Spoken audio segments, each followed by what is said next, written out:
여러분 안녕하십니까? 4월 2일 목요일 코로나 업데이트 시작합니다. 이탈리아의 추가 확진이 큰 폭으로 줄면서 정점을 찍은 것이 아니냐는 희망적인 전망이 나왔습니다. 이탈리아 보건부 차관은 외신과의 인터뷰에서 상황이 조금씩 나아지고 있으나 최소 2주는 봉쇄를 이어가야 할 것이라고 말했습니다. I believe Italy needs at least 2 more weeks of lockdown, and then we will see. 당초 내일 해제 예정이던 봉쇄령은 13일까지 10일 더 연기됐습니다. 영국은 코로나19의 여파로 세계 2차 대전 이후 매년 이어온 윈블던 테니스 대회를 결국 취소했습니다. 11월 영국 글래스고에서 열릴 예정이던 UN 기후변화 협약 총회 또한 연기됐습니다. 미국의 코로나19 확진자 수가 결국 20만 명을 넘었습니다. 전 세계 감염자의 5분의 1, 중국의 2배인 수치입니다. 1만 명을 넘긴 지 불과 13일 만에 20배로 급증했고 닷새 만에 10만에서 20만으로 증가했습니다. 트럼프 대통령은 앞으로의 2주가 매우 고통스러울 것이라고 경고했고 이 여파로 뉴욕 증시의 다우지수와 S&P 500 지수가 4% 이상 급락했습니다.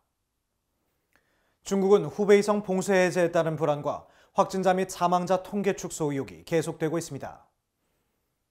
중국이 발표한 후베이성 내 신규 확진자는 1명이지만 무증상 감염자는 130명이고 이 중 2명이 확진 전환됐습니다. 중국 내 무증상 감염자는 1,367명으로 집계돼 중국 방역당국은 2주 자가격리 후 2차례 핵산 검사를 시행하는 집중 관리 방안을 발표했습니다. 일본도 확진자가 3,000명을 넘었습니다.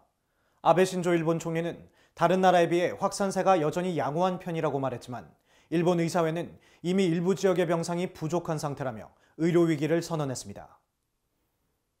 일본은 내일부터 한국을 비롯한 49개국을 입국 거부 대상에 추가해 총 73개 국가와 지역에 대한 입국을 전면 금지합니다.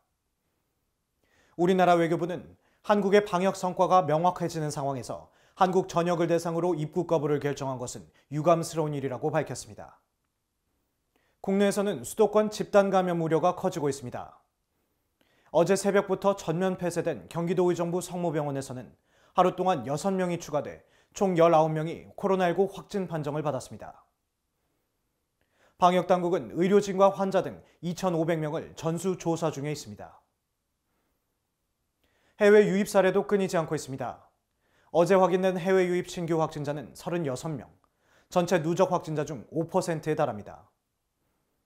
정부의 전세기로 귀국한 이탈리아 교민 중 11명은 유증상자로 나타났고 1명은 확진 판정을 받았습니다. 집단 감염과 해외 유입 우려가 계속되고 있는 가운데 현재 국내 코로나19 누적 확진 환자 수는 9,976명, 사망자는 169명인 것으로 집계됐습니다.